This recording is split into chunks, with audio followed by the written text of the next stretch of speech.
Ma'am ನಾವಿವಾಗ second P U ಸಿಗೆ ಬಂದಿದ್ದೀವಿ. ಬಟ್ ಫಸ್ಟ್ ಇಯರ್ ತುಂಬಾ ವೇಸ್ಟ್ ಮಾಡ್ಬಿಟ್ವಿ. ಏನೇನು ಓದ್ಲಿಲ್ಲ. ಸೊ ಈಗ ಅದನ್ನ ಹೇಗೆ ಕವರ್ ಮಾಡ್ಕೋಬೇಕು ಅನ್ನುವಂಥ ಸ್ಟೂಡೆಂಟ್ಸ್ ತುಂಬಾ ಜನ ಇದ್ದಾರೆ.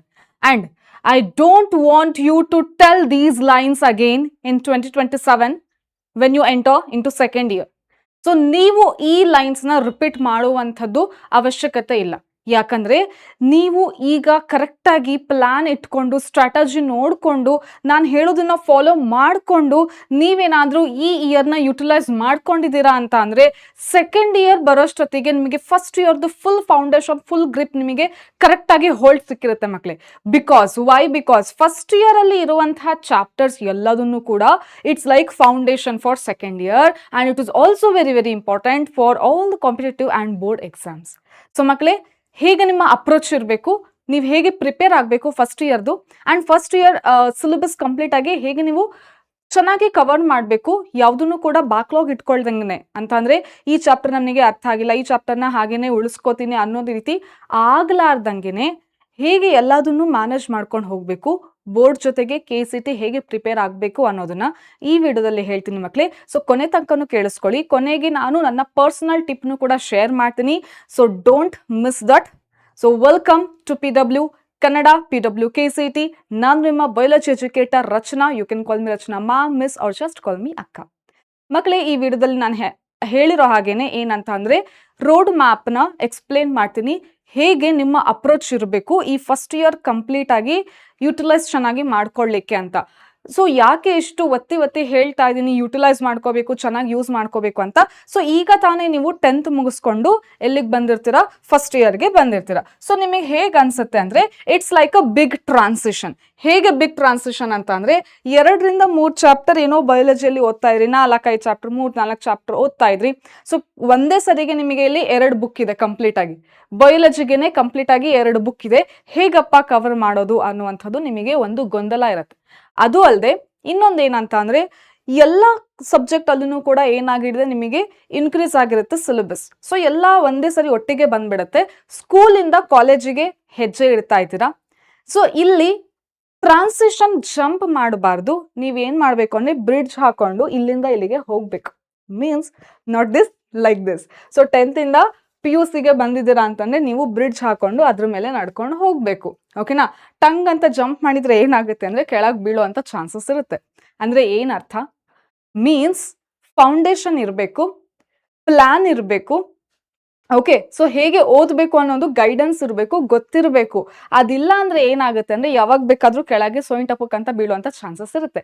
ಸೊ ಈ ರೋಡ್ ಇದೆಲ್ಲ, ಈ ರೋಡ್ನ ನಾನು ಇವಾಗ ಹಾಕಿ ಕೊಡ್ತಾ ಇದ್ದೀನಿ. ನೀವು ಹೇಗೆ ಅದ್ರ ಮೇಲೆ ನಡಿಬೇಕು ಅಂತ ಹೇಳ್ಕೊಡ್ತೇನೆ. ಓಕೆನಾ? ಸೊ ಮಕ್ಕಳೇ, ನಿಮಗೆ ಗೊತ್ತಿರೋ ರೀತಿ ಪ್ಯಾಟ್ರನ್, ಎಕ್ಸಾಮ್ ಪ್ಯಾಟ್ರನ್ ಏನಿದೆ ಅದನ್ನ ಫಸ್ಟ್ ತಿಳ್ಕೊಂತೀರಾ. ಓಕೆ, ಸೊ ನಿಮಗೆ ಗೊತ್ತಿದೆ ಆಲ್ರೆಡಿ. ಮತ್ತೊಂದ್ಸರಿ ಹೇಳ್ತೀನಿ, ಕೆಲವೊಬ್ಬರಿಗೆ ಗೊತ್ತಿರಲ್ಲ ಕ್ಲಿಯರ್ ಆಗಿ. ಓಕೆನಾ? ಸೊ ಆಕ್ಚುಲ್ ಆಗಿ ಹೇಳಬೇಕು ಅಂತ ಅಂದ್ರೆ ಆನ್ಯುವಲ್ ಎಕ್ಸಾಮಿಗೆ ನಿಮಗೆ ಅಷ್ಟೊಂದು ಇಂಪಾರ್ಟೆನ್ಸ್ ಇರೋದೇ ಇಲ್ಲ. ಬಟ್ ಅಗೇನ್ ಚೆನ್ನಾಗಿ ಸ್ಕೋರ್ ಮಾಡ್ತೀರಾ, ಯಾಕಂದ್ರೆ ಇದು ಕಾಲೇಜ್ ಲೆವೆಲ್ ಆಗಿರುತ್ತೆ ಆನ್ಯುವಲ್ ಎಕ್ಸಾಮ್. ಕೆಲವೊಂದ್ಸರಿ ಡಿಸ್ಟ್ರಿಕ್ಟ್ ಲೆವೆಲ್ ಪೇಪರ್ನು ಕೂಡ ಬರುತ್ತೆ. ಸೊ ಅದರಲ್ಲಿ 100 ಔಟ್ ಆಫ್ 100 ಬರಬೇಕು ಅಂದ್ರೆ 30 on 30 ನಿಮಗೆ ಇದರಲ್ಲಿ ಪ್ರಾಕ್ಟಿಕಲ್ಸ್ ಅಲ್ಲಿ ಇರುತ್ತೆ ಬಯಾಲಜಿಗೆ. ಇನ್ನು 70 on 70 ಥಿಯರಿಯಲ್ಲಿ ನೀವು ತೆಗಿಬೇಕಾಗುತ್ತೆ. ಓಕೆನಾ? ಸೊ ಅದು ತುಂಬಾನೇ ಈಸಿ.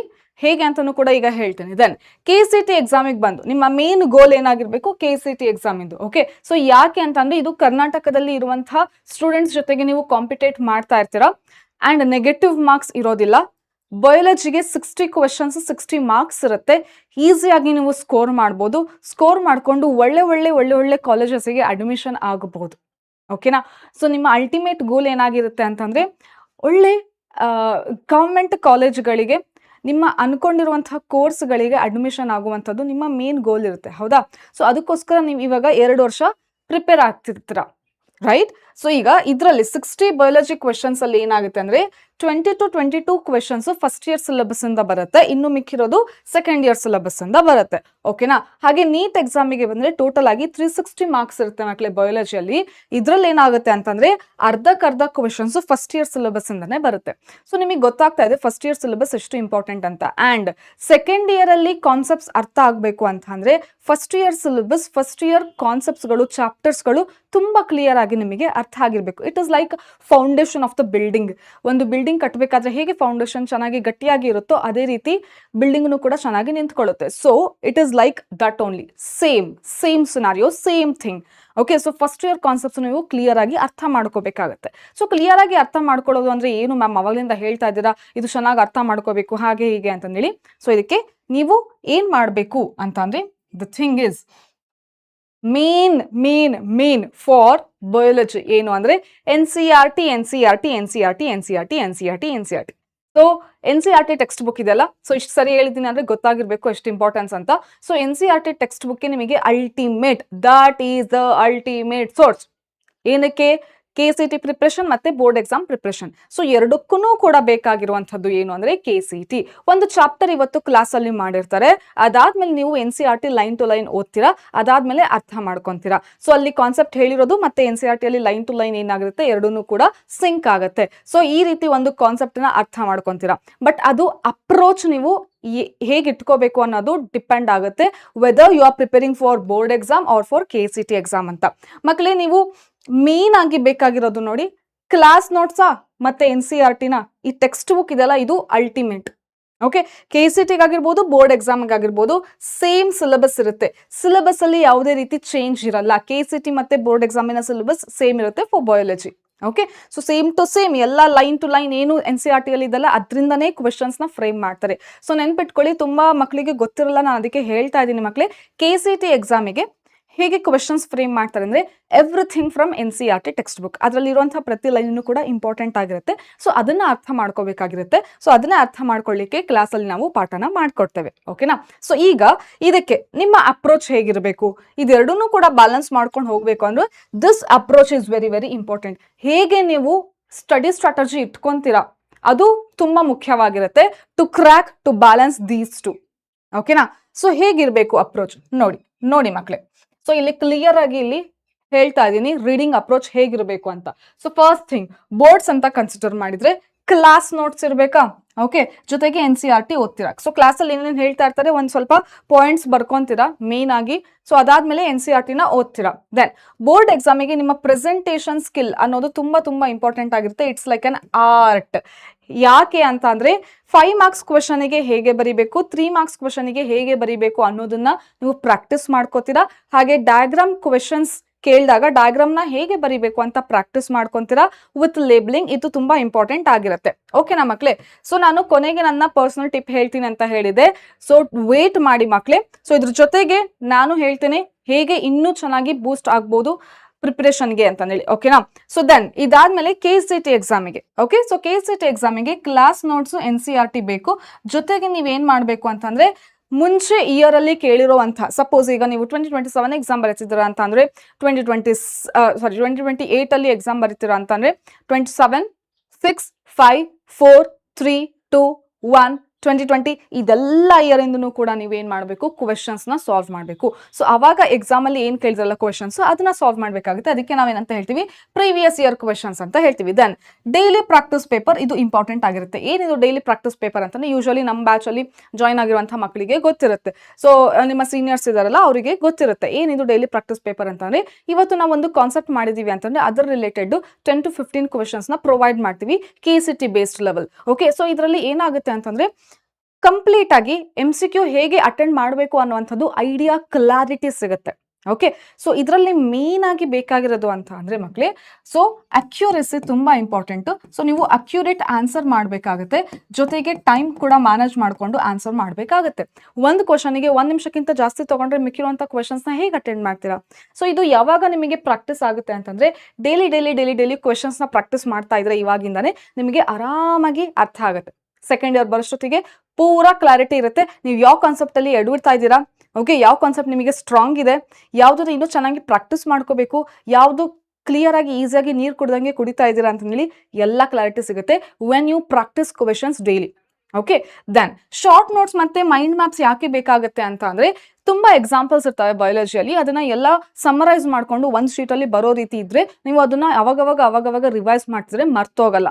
ಸೊ ಅಲ್ಟಿಮೇಟ್ ಆಗಿ ಎಕ್ಸಾಮ್ ಅಲ್ಲಿ ನಿಮಗೆ ಮೆಮೊರಿ ಟೆಸ್ಟ್ ಜಾಸ್ತಿ ಆಗುತ್ತೆ when compare to concept test. ಆ ಕಾನ್ಸೆಪ್ಟ್ ನಿಮಗೆ ಎಷ್ಟು ಚೆನ್ನಾಗಿ ನೆನಪಿದೆ ಅನ್ನೋದನ್ನೇ ಬೇಕಾಗಿರುತ್ತಲ್ವಾ, ಸೊ ನೆನಪಿದ್ರೆ ತಾನೇ ನೀವು ಆನ್ಸರ್ ಮಾಡೋದು. ಸೊ ಹಾಗಾಗಿ ಒಂದು ಸಮ್ಮರಿ ಇರುವಂಥದ್ದು, ಮೈಂಡ್ ಮ್ಯಾಪ್ ಇರುವಂಥದ್ದು, ಶಾರ್ಟ್ ನೋಟ್ಸ್ ಇರುವಂಥದ್ದು ತುಂಬಾ ಬೇಕಾಗಿರುತ್ತೆ ಮಕ್ಕಳಿಗೆ ಪ್ರಿಪೇರ್ ಆಗ್ಲಿಕ್ಕೆ. ಓಕೆನಾ? ಸೊ ಅದನ್ನು ಕೂಡ ನಿಮಗೆ when you join the batch you will get this. Okay, then ಟೆಸ್ಟ್ಗಳು ತುಂಬಾ ಇಂಪಾರ್ಟೆಂಟ್ ಆಗಿರುತ್ತೆ. ಯಾಕಂದ್ರೆ ನಿಮ್ಮ ಪ್ರಿಪ್ರೇಷನ್ ಹೇಗೆ ನಡೀತಾ ಇದೆ ಅನ್ನುವಂಥದ್ದು ಸೆಲ್ಫ್ ಟೆಸ್ಟ್ ಮಾಡ್ಕೊಳ್ಳಿಕ್ಕೆ ಟೆಸ್ಟ್ಗಳು ಬೇಕಾಗಿರುತ್ತೆ. ಓಕೆ, ಸೊ ಯಾವ ಕಾನ್ಸೆಪ್ಟ್ ಅಲ್ಲಿ ವೀಕ್ ಇದ್ದೀರಾ, ಯಾವ್ದು ಕಾನ್ಸೆಪ್ಟ್ ನಿಮಗೆ ಚೆನ್ನಾಗಿ ಬರ್ತಾ ಇದೆ ಅನ್ನೋದು ಅನಾಲಿಸಿಸ್ ಮಾಡ್ಲಿಕ್ಕೆ ಟೆಸ್ಟ್ಗಳು ತುಂಬಾ ಇಂಪಾರ್ಟೆಂಟ್ ಆಗಿರುತ್ತೆ. ದೆನ್ ಪ್ರತಿ ಚಾಪ್ಟರಿಗೂ ಕೂಡ ನೀವೇನ್ ಮಾಡ್ಬೇಕು ಅಂದ್ರೆ 50ರಿಂದ 100 MCQಗಳನ್ನ ಸಾಲ್ವ್ ಮಾಡ್ಬೇಕಾಗುತ್ತೆ ಮಕ್ಕಳು. ಓಕೆ, ಸೊ ಇದೆಲ್ಲದಕ್ಕೂ ಮೇನ್ ಥಿಂಗ್ ಏನ್ ಬೇಕು ಅಂದ್ರೆ ರಿವಿಷನ್. ವೀಕೆಂಡಿಗೆ ಏನ್ ಮಾಡ್ತೀರಾ ಅಂದ್ರೆ 1 ವೀಕಲ್ಲಿ ಏನ್ ಓದಿರ್ತೀರಾ ಅದನ್ನ ರಿವೈಸ್ ಮಾಡ್ಕೊಂಡು ಹೋಗ್ಬೇಕು. ನೀವು ರಿವೈಸ್ ಮಾಡಿಲ್ಲ ಅಂತ ಅಂದ್ರೆ ಹಿಂದ್ಗಡೆ ಕಲ್ತಿದ್ದೆಲ್ಲ ಮರ್ತೋಗ್ತಾ ಇರುತ್ತೆ, ಹೊಸದ್ ಕಲಿತಾ ಇರ್ತಾರೆ, ಹಿಂದ್ಗಡೆದೆಲ್ಲ ಮರ್ತೋಗ್ತಾ ಇರುತ್ತೆ. So this should not be done. Okay, so ನೀವು ಏನು ಮೇನ್ ಆಗಿ ಫೋಕಸ್ ಮಾಡಬೇಕು ಅಂದ್ರೆ ರಿವಿಷನ್ ಮಾಡಿಲ್ಲ ಅಂತಂದ್ರೆ ಇದೆಲ್ಲ ಮಾಡಿದ್ರು ಕೂಡ ವೇಸ್ಟ್ ಆಗುತ್ತೆ. ನೀವೆಲ್ಲ ಅಪ್ಲೈ ಮಾಡಿರುವಂತಹ ಅಪ್ರೋಚ್ ಏನ್ ಇಟ್ಕೊಂಡಿದ್ದೀರಾ ಇದೆಲ್ಲದನ್ನು ಕೂಡ ಏನಾಗ್ಬಿಡುತ್ತೆ, ವೇಸ್ಟ್ ಆಗುತ್ತೆ. ಓಕೆ, ಸೊ ಹಾಗಾಗಿ revision is the ultimate thing. You need to revise ಮಕ್ಕಳೇ. ಓಕೆ, ಸೊ ಈಗ ನಿಮಗೆ ಅನಿಸ್ತಾ ಇರುತ್ತೆ ಏನಪ್ಪ ಫಸ್ಟ್ ಇಯರಿಗೆ ಬಂದಿದ ತಕ್ಷಣ ಒಂದೇ ಸರಿ ಹಿಂಗೆ ಓಡ್ತಾ ಇದ್ವಿ ಮ್ಯಾರಥಾನ್ ತರ, ಇದಕ್ಕೆ ಬ್ರೇಕೇ ಇಲ್ವಾ, ದಿನ ಓದಬೇಕು, ವೀಕೆಂಡ್ಗೂ ಕೂಡ ಮತ್ತೆ ರಿವಿಷನ್ ಮಾಡಬೇಕು, ಟೆಸ್ಟ್ಗೆ ಪ್ರಿಪೇರ್ ಆಗಬೇಕು, ಎಕ್ಸಾಮ್ಗೆ ಪ್ರಿಪೇರ್ ಆಗಬೇಕು, ಎಷ್ಟೆಲ್ಲ ಇದೆ, ರೆಕಾರ್ಡ್ಗಳು ಬರೀತಿರ್ಬೇಕು, ಅಸೈನ್ಮೆಂಟ್ಸ್ಗಳು ಕೊಡಬೇಕು ಬೇರೆ ಸಬ್ಜೆಕ್ಟಿಗೆ, ಎಷ್ಟೆಲ್ಲ ಇದೆ ಅಂತ ಅಂದರೆ yes, you have chosen this. ನಿಮ್ಮ 2 ಇಯರ್ಸಿಗೆ ಈ ರೀತಿ ಪ್ರಿಪ್ರೇಷನ್ ಇದ್ದೇ ಇರುತ್ತೆ ಅಂತಂದೇಳಿ ನೀವು ಮೈಂಡ್ ಪ್ರಿಪೇರ್ ಮಾಡ್ಕೋಬೇಕು, ಮೈಂಡ್ನ ಸ್ಟ್ರಾಂಗ್ ಇಟ್ಕೋಬೇಕು. ಓಕೆ, ಸೊ ನಾನು ಈ ರೇಸಲ್ಲಿ ಇಳಿದ್ರೆ, ಓಕೆ, ಸೊ ಈ ರೀತಿ ಪ್ರಿಪ್ರೇಷನ್ ಮಾಡಿದ್ರೇ ಮಾತ್ರ ಒಳ್ಳೆ ರ್ಯಾಂಕ್ ಸಿಗುತ್ತೆ ಅನ್ನೋದನ್ನ ಸ್ವಲ್ಪ ತಲೆಯಲ್ಲಿ ಇಟ್ಕೊಳ್ಳಿ ಮಕ್ಕಳೇ. ಓಕೆ, ಸೊ ಈಗ ಜಾಸ್ತಿ ನಿಮಗೆ ಬ್ರೇಕ್ಸ್ ಅನ್ನೋದು ಸಿಗೋದಿಲ್ಲ. ಸೊ ನೆಕ್ಸ್ಟ್ ನಿಮಗೆ ಒಂದು ಸರಿ ಸೆಕೆಂಡ್ ಇಯರ್ ಮುಗಿದ್ಮೇಲೆ ಒಂದು ಲಾಂಗ್ ಬ್ರೇಕ್ ಸಿಗುತ್ತೆ. ಸೊ ಅವಾಗ ಉಫ್ ಅಂತಂದೇಳಿ ಉಸಿರಾಡ್ಬೋದು. Okay, so this is a thing ಮಕ್ಕಳೇ. ಸೊ ನಾನು ಏನು ಹೇಳ್ತಾ ಇದ್ದೇನೆ, ಇದೆಲ್ಲ ನೀವು ಸೆಲ್ಫ್ ಆಗಿ ಪ್ರಿಪೇರ್ ಮಾಡ್ಕೋಬೇಕು ಅಂತ ಅಂದ್ರೆ again you need separate mentor and guidance. Daily ನಿಮ್ಮ ಪ್ರಿಪ್ರೇಷನ್ಗೆ ಟ್ರ್ಯಾಕ್ ಮಾಡಲಿಕ್ಕೆ ಯಾರಾದ್ರೂ ಒಬ್ರು ಹೇಳಬೇಕಾಗ್ತಾ ಇರುತ್ತೆ, ಅಥವಾ ಅದನ್ನ ಸಿಸ್ಟಮ್ಯಾಟಿಕ್ ವೇ ಅಲ್ಲಿ ಕಂಪ್ಲೀಟ್ ಮಾಡಲಿಕ್ಕೆ ಆಗಲ್ಲ. ಎಲ್ಲೋ ನೀವು ಆಗ್ಲಾಗ್ಲ ಡಿಮೋಟಿವೇಶನ್ ಆಗ್ತಾ ಇರುತ್ತೆ, ಎಲ್ಲೋ ಎಡುತ್ತಾ ಇರ್ತೀರಾ. ಓಕೆ, ಸೊ ಎಲ್ಲೋ ಟೆಸ್ಟಲ್ಲಿ ಕಡಿಮೆ ಬಂದಿರುತ್ತೆ. ಸೊ ಈ ರೀತಿ ಆಗ್ತಾ ಇರುತ್ತೆ ಮಕ್ಕಳೇ. ಸೊ ನೀವು ಸೆಲ್ಫ್ ಮಾಡ್ತಾ ಇದ್ರೆ ಸ್ಟಡಿ, ಸೊ ಇದ್ರ ಬದಲಾಗಿ ನೀವು ಏನು ಮಾಡ್ಬೋದು, ಇಟ್ಸ್ ಮೈ ಸಜೆಷನ್ ಓನ್ಲಿ. ಯಾಕಂದ್ರೆ ಈಗ ಬ್ಯಾಚ್ ಆಲ್ರೆಡಿ ಸ್ಟಾರ್ಟ್ ಆಗಿದೆ.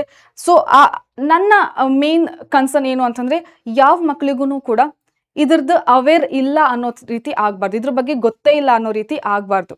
ಓಕೆ, ಸೊ ಹಾಗಾಗಿ ಒಂದ್ಸರಿ ಹೇಳ್ಬಿಡ್ತೀನಿ. ಸೊ ನಮ್ಮ ಬ್ಯಾಚಲ್ಲಿನೂ ಕೂಡ ಏನೇನು ಇರುತ್ತೆ ಅಂತಂದೇಳಿ. ಸೊ ನಮ್ಮ ಬ್ಯಾಚ್ ಇದೆ ಮಕ್ಕಳೇ, PW ಆ್ಯಪ್ ಅಲ್ಲಿ ನೀವು ನೋಡಬಹುದಾಗಿರುತ್ತೆ. ಏನಂತ ಅಂದ್ರೆ ಅರ್ಜುನ KCT 2027 ಅಂತ. ಸೊ ಮೇನ್ ಆಗಿ ಏನೇನು ಫೋಕಸ್ ಮಾಡ್ತೀವಿ ಅಂದ್ರೆ ಬೋರ್ಡ್ ಮತ್ತೆ KCT ಸಿಲೆಬಸ್ ಎರಡೂ ಕೂಡ ಕವರ್ ಆಗುತ್ತೆ. Okay, so daily live classes ಇರುತ್ತೆ, ಅದನ್ನ ಮಿಸ್ ಮಾಡ್ಕೊಂಡ್ರೆ ನೀವು ರೆಕಾರ್ಡೆಡ್ ಕೂಡ ನೋಡ್ಬೋದು. ಯಾವಾಗಿಂದ ಸ್ಟಾರ್ಟ್ ಆಗುತ್ತೆ ಅಂದ್ರೆ ಆಲ್ರೆಡಿ ಈ ಬ್ಯಾಚ್ ಸ್ಟಾರ್ಟ್ ಆಗಿದೆ. ಸೊ ಎಲ್ಲಿ ತನಕ ಇರುತ್ತೆ ಅಂದ್ರೆ January 15 ತನಕನೂ ಪ್ರತಿಯೊಂದನ್ನು ಕೂಡ each and every line of NCERT ಮುಗಿಸೋ ತರ ಸಿಲೆಬಸ್ ಕಂಪ್ಲೀಟ್ ಮಾಡಿ ಮುಗಿಸ್ತೇವೆ Jan 15ಗೆ. ನೀವು ಎಲ್ಲಿ ತನಕ ಕ್ಲಾಸಸ್ನ ನೋಡ್ಬೋದು ಅಂತಂದ್ರೆ ನೆಕ್ಸ್ಟ್ ಇಯರ್ May 31 ತನಕನೂ ಕೂಡ ಕ್ಲಾಸಸ್ನ ನೋಡ್ಕೋಬೋದಾಗಿರುತ್ತೆ. ಡೈಲಿ ಕಾಲೇಜಿಂದ ಬಂದ್ಮೇಲೆ 5 ಗಂಟೆಯಿಂದ ರಾತ್ರಿ 10 ಗಂಟೆ ತನಕ ಕ್ಲಾಸಸ್ಸು 3 ಸಬ್ಜೆಕ್ಟ್ ನಿಮಗೆ ಇರುತ್ತೆ. ಓಕೆ, ಸೊ ಒಂದಿನಕ್ಕೆ 3 ಸಬ್ಜೆಕ್ಟ್ ಕ್ಲಾಸಸ್ ಇರುತ್ತೆ, 1.5 ಗಂಟೆದು ಒಂದೊಂದು ಕ್ಲಾಸಸ್ ಇರುತ್ತೆ.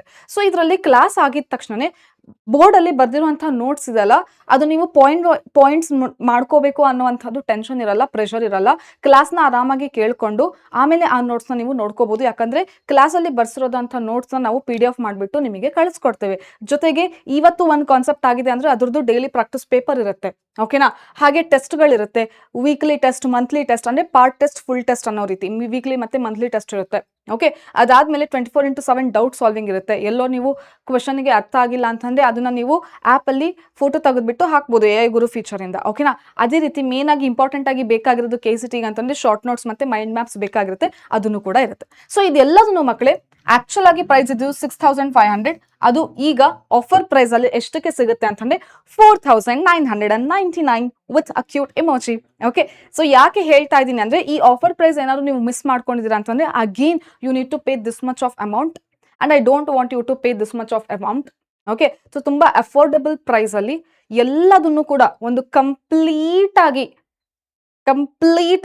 ಫಸ್ಟ್ ಇಯರ್ ಸಿಲೆಬಸ್ನ ಯಾವುದೇ ರೀತಿ ಒಂದು ಸಣ್ಣ ಡೌಟ್ ಕೂಡ ನಿಮಗೆ ಉಳ್ಕೊಂಡೇ ಇರೋ ರೀತಿ ಫಿನಿಶ್ ಮಾಡಿ ಕೊಡುವಂತಹ ಜವಾಬ್ದಾರಿ ನಮ್ಮದು.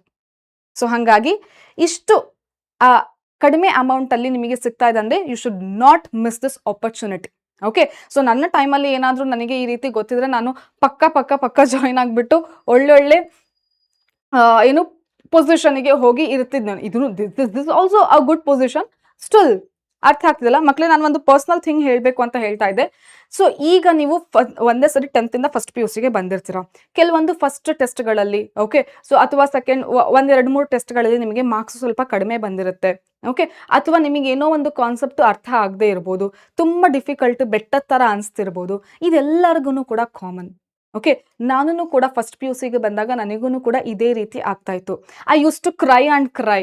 ನಿಮಗೆ ಗೊತ್ತಿರಲಿಲ್ಲ ಅಂದರೆ ಯಾವ ರೀತಿ ಆ ಸಿಚುವೇಶನ್ ಇರುತ್ತೆ ಅಂತ ಗೊತ್ತಿರಲ್ಲ. ಯಾಕಂದರೆ ಅವಾಗ ಅಷ್ಟೊಂದು ಸೋಷಿಯಲ್ ಮೀಡಿಯಾದಲ್ಲಿ ನಾವು ಯಾವುದೇ ವೀಡಿಯೋಸ್ನು ಕೂಡ ನೋಡ್ತಾ ಇರಲಿಲ್ಲ. ದೆನ್ ನಮಗೆ ಎಲ್ಡರ್ಸ್ನು ಕೂಡ ಯಾರೂ ಕೂಡ ಸಪೋರ್ಟ್ ಮಾಡಿ ಹೇಳಿರಲಿಲ್ಲ, ಇಟ್ಸ್ ಓಕೆ, ಇದು ಕಾಮನ್, ಎಲ್ರಿಗೂ ಕೂಡ ಆಗುತ್ತೆ. ಓಕೆ, ಸೊ ನೀನು ಮುಂದೆ ಹೋಗು, ಈ ರೀತಿ ನೀನು ಪ್ಲಾನ್ ಇಟ್ಕೊಂಡು ಓದ್ಕೋ ಅಂತ ಹೇಳ್ತಾ ಇರಲಿಲ್ಲ. ನಿಮಗೆ ಈ ಆಪರ್ಚುನಿಟಿ ಸಿಗ್ತಾ ಇದೆ. ಓಕೆ, ಸೊ ನಾವು ಹೇಳುವಂಥವ್ರು ಇದ್ದೇವೆ, ನಿಮಗೆ ತುಂಬ ಜನ ಇದ್ದೀವಿ ಇವಾಗ. ಸೊ ಈ ರೀತಿ ಆಗ್ತಾ ಇರುತ್ತೆ. ನೀವು ಯಾವ ರೀತಿ ನೆಕ್ಸ್ಟ್ ಅದನ್ನ ಓವರ್ಕಮ್ ಮಾಡಬೇಕು, ಎಲ್ರಿಗೂ ಕೂಡ ಆಗುವಂಥ ಕಾಮನ್ ಮಿಸ್ಟೇಕ್ ಇದೆ. ಓಕೆ, ಸೊ ಅಂದರೆ ಎಲ್ರಿಗೂ ಆಗುವಂಥ ಒಂದು ಕಾಮನ್ ಥಿಂಗ್ ಇದೆ ಇದು. ನೀವು ಕೂಡ ಮಿಸ್ಟೇಕ್ ಮಾಡುವಂಥ ಚಾನ್ಸಸ್ ಇದ್ದೇ ಇರುತ್ತೆ. ಅದನ್ನು ಹೇಗೆ ನೀವು ತಿದ್ಕೊಂಡು ಮುಂದೆ ಹೋಗಬೇಕು, ಪಾಸಿಟಿವ್ ಮೆಂಟಾಲಿಟಿ ಇಟ್ಕೋಬೇಕು. ನನಗೆ ಯಾಕೆ ಈ ರೀತಿ ಆಗ್ತಿದೆ ಅಂತ ಅನ್ಕೋಬಾರ್ದು, ನಾನು ಇದರಲ್ಲಿ ಚಾಲೆಂಜ್ ತೊಗೊಂಡು ಸ್ಕೋರ್ ಮಾಡೇ ಮಾಡ್ತೀನಿ ಅನ್ನುವಂಥ ಮೈಂಡ್ಸೆಟ್ ನೀವು ಬಿಲ್ಡ್ ಮಾಡ್ಕೋಬೇಕು. ಸೊ ಅಲ್ಟಿಮೇಟ್ ಆಗಿ ಏನು ಮ್ಯಾಟರ್ ಆಗುತ್ತೆ ಅಂದರೆ ನೀವು ಹೇಗೆ ಥಿಂಕ್ ಮಾಡ್ತೀರಾ, ಆ ರೀತಿ ನೀವು ರಿಯಾಕ್ಟ್ ಮಾಡ್ತೀರಾ. So it depends on your thought process. So ನಿಮ್ಮ ಥಾಟ್ ಪ್ರೊಸೆಸ್ ನೀವು ಚೆನ್ನಾಗಿ ಪ್ರಿಪೇರ್ ಮಾಡ್ಕೋಬೇಕು. ಹೇಗೆ ನಾನು ಥಿಂಕ್ ಮಾಡಬೇಕು ಅಂತ ಅದ್ರ ಮೇಲೆ ವರ್ಕ್ ಮಾಡ್ಕೋಬೇಕು ಫಸ್ಟ್. ಅದಾದಮೇಲೆ ಇದೆಲ್ಲ ಬರುತ್ತೆ ಮಕ್ಕಳೇ. So first thing you need to make your mind.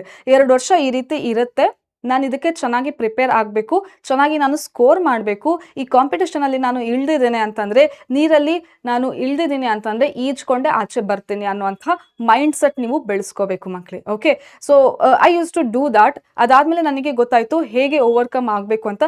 ಪ್ರತಿಯೊಂದು ಟೆಸ್ಟ್ ಆದಮೇಲೆ ಪ್ರತಿಯೊಂದು ಟೆಸ್ಟಿಗೂ ಕೂಡ ಸ್ವಲ್ಪ ಮಾರ್ಕ್ಸ್ ಇಂಪ್ರೂವ್ ಮಾಡ್ಕೊತ ಬಂದು ಅದಾದಮೇಲೆ ಒಳ್ಳೆ ಸ್ಕೋರ್ ಬರಲಿಕ್ಕೆ ಸಾಧ್ಯ ಆಯಿತು. ಮಕ್ಕಳೇ, ನೀವೂ ಕೂಡ ಅದೇ ರೀತಿ ಮಾಡ್ತೀರಾ. ಸೊ ಸ್ವಲ್ಪ ಮಾರ್ಕ್ಸ್ ಕಡಿಮೆ ಬಂದಿದೆ ಅಂದ ತಕ್ಷಣ ಡಿಮೋಟಿವೇಶನ್ ನೀವು ಆಗಲೇಬಾರ್ದು.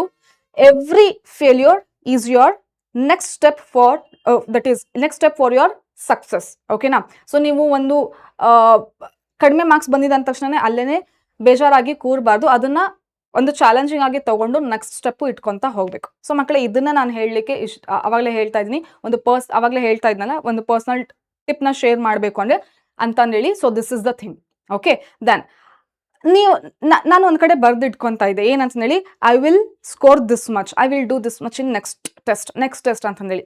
ಸೊ ನೀವೂ ಕೂಡ ಮಕ್ಕಳೇ ಈಗ ಈ ವಿಡಿಯೋದಲ್ಲಿ ಕಮೆಂಟಿಗೆ ಕೆಳಗಡೆ ಬರುವಂಥ ಕಮೆಂಟ್ ಸೆಕ್ಷನಲ್ಲಿ ಏನಂತ ಹಾಕ್ತೀರಾ ಅಂದರೆ, I will manage both board and CET, that is KCET, by using this roadmap ಅಂತಂದೇಳಿ ನೀವು ಹಾಕಿ ಹಾಕ್ತೀರಾ. ಅಥವಾ ನಾನು ಒಳ್ಳೆ ಸ್ಕೋರ್ ಮಾಡ್ತೀನಿ ಅಂತ ಏನೋ ಒಂದು ನೀವು ಅನ್ಕೊಂಡಿರ್ತೀರ, ನಾನು ಇಂಥ ಕೋರ್ಸ್ನ ಚೂಸ್ ಮಾಡ್ತೀನಿ ನೆಕ್ಸ್ಟ್, ಅದಕ್ಕೆ ನಾನು ಚೆನ್ನಾಗಿ ಈಗಲಿಂದನೇ ಪ್ರಿಪೇರ್ ಆಗ್ತೀನಿ ಅಂತಂದೇಳಿ ಬರೆದು ಇಟ್ಕೊಳ್ಳಿ. ನೀವು ಕಮೆಂಟಲ್ಲಿ ಬರೀಲಿಕ್ಕೆ ಆಗಲಿಲ್ಲ, ಸೊ ಎಲ್ಲಾದರೂ ಬರೀಬೋದು. ನಾನು ಯಾಕೆ ಕಮೆಂಟ್ ಅಂತ ಹೇಳ್ತಾ ಇದ್ದೀನಿ ಅಂದರೆ, ಸಪೋಸ್ ಯಾರಾದರೂ ಈ ವಿಡಿಯೋ ನೋಡಬೇಕಾದ್ರೆ ಆ ಕಮೆಂಟಿಗೆ ಲೈಕ್ ಮಾಡಿದರೆ ನಿಮಗೆ ಮತ್ತೆ ನೋಟಿಫಿಕೇಶನ್ ಬಂದು ನಾನು ಈ ರೀತಿ ಹೇಳಿದ್ದೆ ಅಂತಂದೇಳಿ ಸ್ವಲ್ಪ ನೆನಪಾದರೂ ಆಗ್ತಾ ಇರಲಿ ಅಂತ. ಓಕೆ, ಅಥವಾ ನಿಮಗೆ ಕಣ್ಣಿಗೆ ಕಾಣಿಸೋ ರೀತಿ ಎಲ್ಲಾದ್ರೂ ಕೂಡ ಬರೆದು ಅಂಟಿಸ್ಕೊಂಡು ಇಟ್ಕೊಳ್ಳಿ ಮಕ್ಕಳೇ. Okay, so this thing you need to follow ಮಕ್ಕಳೇ. And definitely if you do all this, ನೀವು ಇದನ್ನೆಲ್ಲ ಮಾಡ್ತಾ ಇದ್ದೀರಾ, ಫಾಲೋ ಮಾಡ್ತಾ ಇದ್ದೀರಾ ನಾನು ಹೇಳಿದ್ದನ್ನ ಅಂತ ಅಂದರೆ, ಫಸ್ಟ್ PUC ಮುಗಿಸೋಷ್ಟರಲ್ಲಿಗೆ ನಿಮಗೆ ಒಂದು ಕಾನ್ಫಿಡೆನ್ಸ್ ಇರುತ್ತೆ, ಎಲ್ಲ ಕಾನ್ಸೆಪ್ಟ್ಸು ಕ್ಲಾರಿಟಿ ಸಿಕ್ಕಿರುತ್ತೆ, and you will definitely score good marks. Okay, so ಪಕ್ಕ ಒಳ್ಳೆ ಮಾರ್ಕ್ಸ್ ತೊಗೊಂತೀರಾ. ಓಕೆ, ಸೊ ನೀವು ಬ್ಯಾಚ್ ಜಾಯ್ನ್ ಆಗಿದ್ದೀರಾ ಅಂತಂದರೆ ಬ್ಯಾಚಲ್ಲಿ ಸಿಗ್ತೀನಿ. ಅಲ್ಲಿ ತನಕ ಬಾಯ್.